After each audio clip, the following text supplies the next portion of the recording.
Citizens in South Sudan celebrate the signing of a power-sharing deal aimed at ending a 5-year civil war.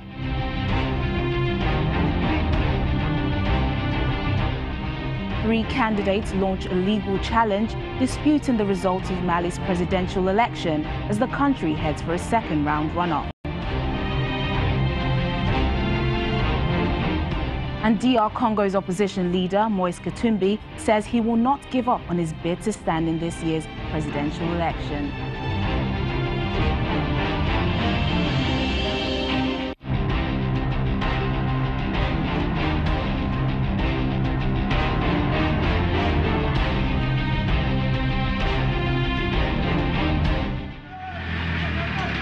At least 3 people were killed after a car bomb exploded along the main streets of Somalia's capital, Mogadishu, on Sunday. According to the police, the car bomb was packed in front of a restaurant at the busy street of Maka al-Mukarram, destroying the front of the restaurant, leaving a wreckage of vehicles. Somalia has been convulsed by lawlessness and violence since 1991. Islamist group Al-Shabaab is fighting to dislodge a Western-backed government protected by African Union-mandated peacekeepers.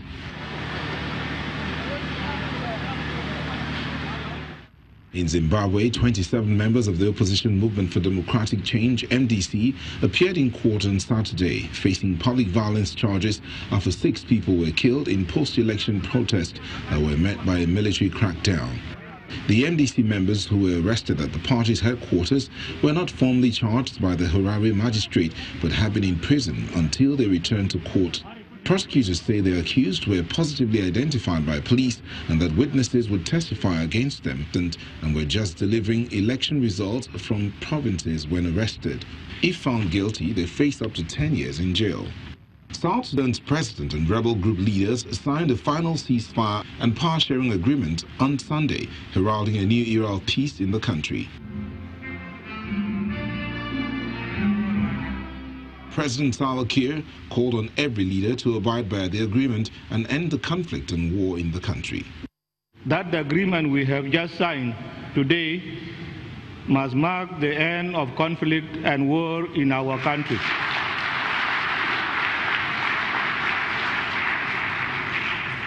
Whatever we have agreed upon here in Khartoum on the 2 areas of security arrangements and governance should not be reopened in any other forum. We shall only look into any unfinished issues and the implementation metrics. The former Vice President and rebel leader Riek Machar said after the signing that the signing was a celebration not just for South Sudan, but the entire world. The country became independent from Sudan in 2011, but civil war broke out about 2 years later between the government led by Mr. Kiir and rebel movement led by Mr. Machar.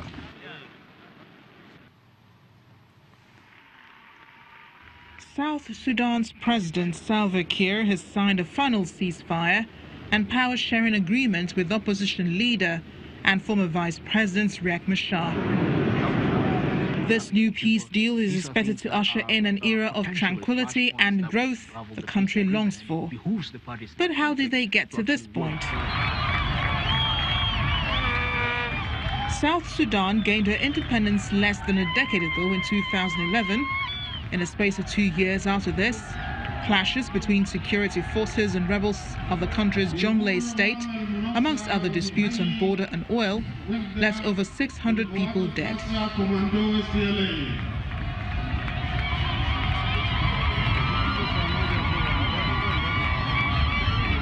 In 2013, the country went into a civil war with President Kiir accusing his former Vice President Riek Machar of plotting to overthrow him.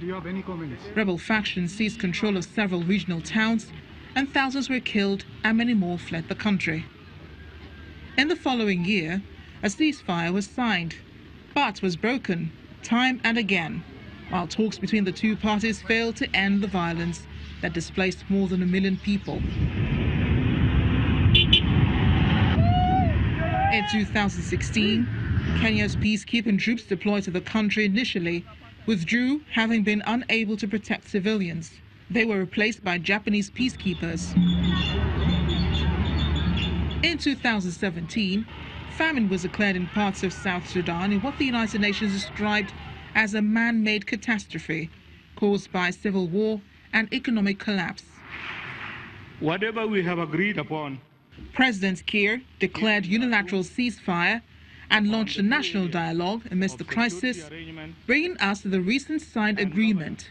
The question at the end of the day is, will this peace deal survive? And will South Sudan finally begin to enjoy peace desired by the world's youngest nation? Joining us now via Skype is an African Affairs Analyst, Alistair Wilcox. Thank you for joining us on the program, sir. It's my utmost pleasure. Thank you for having me. Great. What do you make of this latest peace and power sharing deal in South Sudan? Well, the word here is cautious optimism. Like you have rightly reported in your analysis, this is not the first time peace agreement is signed. No sooner would this agreement signed that the combatants return back to the trenches to continue what they know best to do, which is conflict rather than development for their people. South Sudan is a sorry case. It's a bad example of self-determination in the modern world today, because since South Sudan became an independent state, since 2011, shortly after they've done no peace.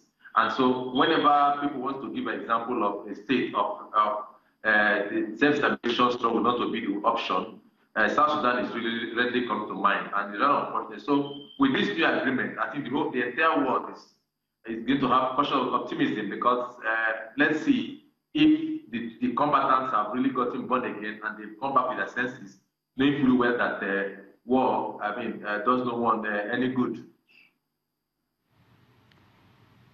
In 2014, a ceasefire was signed, but was broken time and again, while talks between the two parties failed to end the violence. What makes this one any different? Well, I wouldn't say this one is any different, because I have not seen the wordings of the agreement. But if for any reason, the provision that allows the vice president, the former vice president, that's one of the major combatants, to come back to office, to power, might be a leverage in making this to be different. I don't know the entire nitty-gritty of the agreement, but if the former vice president who took up arms against Salva Kiir will be allowed to come back to office, then maybe there is going to be hope. But you see, at the bottom of this whole conflict, what is at the bottom of it? It's power and the resources, control of resources. South Sudan, they fought a bitter war to get themselves emancipated from the Sudan country. Unfortunately, the leader, talking of Garang, died shortly after this whole thing came to fruition. He didn't leave. Maybe if Garang was around, he would have this may not have happened, you know. But since Garang died, I want to say with utmost reservation that Mr. Kiir didn't play a statesman role. He's too high-handed in his approach to the Sudanese conflict. He's too high-handed, and he wants to have a winner-takes-all situation. And that's what has held this conflict to have dragged on for this long. You know, so I think maybe with the coming back of Riek Machar into the government, and maybe some element of age are setting on them, they might be more matured now in terms of age to know that it is time for them to seek of the people's good rather than their own personal good. In Mali, 3 candidates have launched legal challenges disrupting the result of last week's presidential election. A second-round runoff was due on Sunday, putting President Ibrahim Boubacar Keïta, who took 41.4% of the vote, against Soumaïla Cissé, who polled 17.8%. But Mr. Cissé is alleging that ballot boxes were stuffed along with other irregularities, along with third-place Aliou Boubacar Diallo and fourth-place Cheikh Modibo Diarra. All 3 have filed a case in court. Voting in the election on the 29th of July did not take place at about 700 polling stations following threats by armed groups. In South Africa, presidential hopeful and publisher of online news platform Sahara Reporters, Omoyele Sowore, has held a town hall meeting with some members of the Nigerian community in Pretoria on his plans to realize his dreams of taking back Nigeria, as his slogan reads.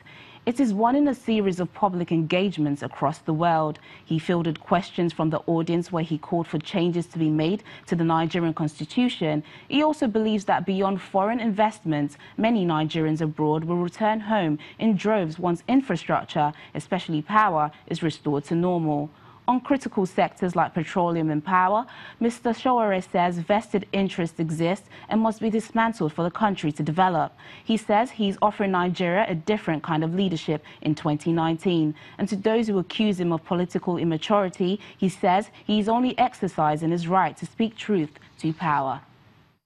I have also a right to maintain an opinion. If my country has been mismanaged, to call out people who have mismanaged it. That's not immaturity.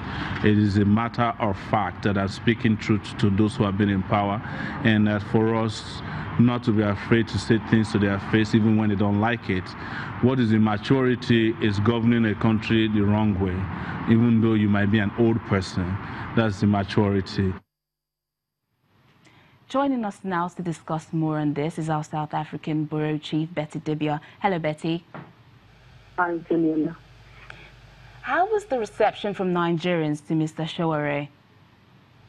Well, it wasn't exactly a full house. They used the State Theatre, but he had quite a captive audience, and many got the right oohs and ahs, because wherever you have Nigerian problems being discussed, a lot of people agree, especially Nigerians.